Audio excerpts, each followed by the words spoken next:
ছবিতে যে আপুটাকে দেখতে পাচ্ছেন, ওই আপুটার নাম হচ্ছে রূপা। উনার গ্রামের বাসা হচ্ছে নড়াইল। তিনি এখন পথে, পথে ঘুরছেন। কেন জানেন? বাবার খোঁজে। বাবাকে খুঁজতে তিনি পথে, পথে ঘুরছেন। বাংলাদেশের আনাচে-কানাচে ঘুরছেন। বাবার খোঁজে। বাবা বলে ডাকার জন্য।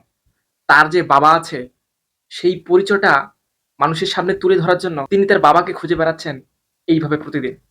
আপুটার একটা কথা আমার মনে ধরছে।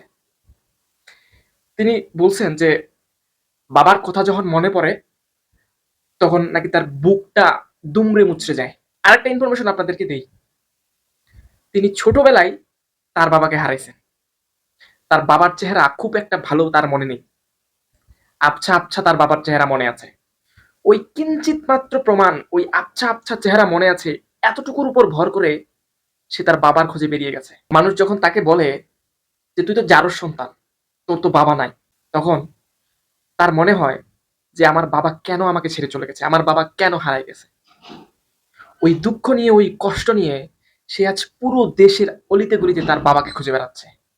যদি তার বাবাকে সে পেয়ে যায়, হয়তো মানুষের সামনে পরিচয় দিতে পারবে, অমুক আমার বাবা। আমার বাবা আছে, আমি জারজ সন্তান নই। কিঞ্চিত মনে আছে তার বাবার চেহারা। আবছা, আবছা মনে আছে তার বাবার চেহারা।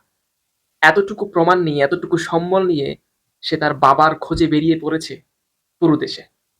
কয়জন সন্তান এমনটা করতে পারে তার বাবার জন্য?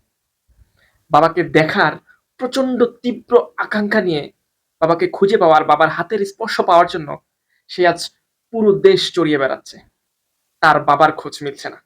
তাই বলি কি, যে বাবার মূল্য সবাই বুঝে না। থাকতে বাবার মূল্য বুঝুন। বাবা হারিয়ে গেলে কিংবা পৃথিবী ছেড়ে গেলে বাবার শূন্য স্থান পূরণ করা বহুত কষ্টের ভাই, বহুত কষ্টের। তাই সবার কাছে অনুরোধ থাকবে, আপনারা সবাই ভিডিওটি শেয়ার করবেন। তিনি যেন তার বাবাকে খুঁজে পান। বাবা বলে ডাকার অধিকারটুকু যেন ফিরে পান।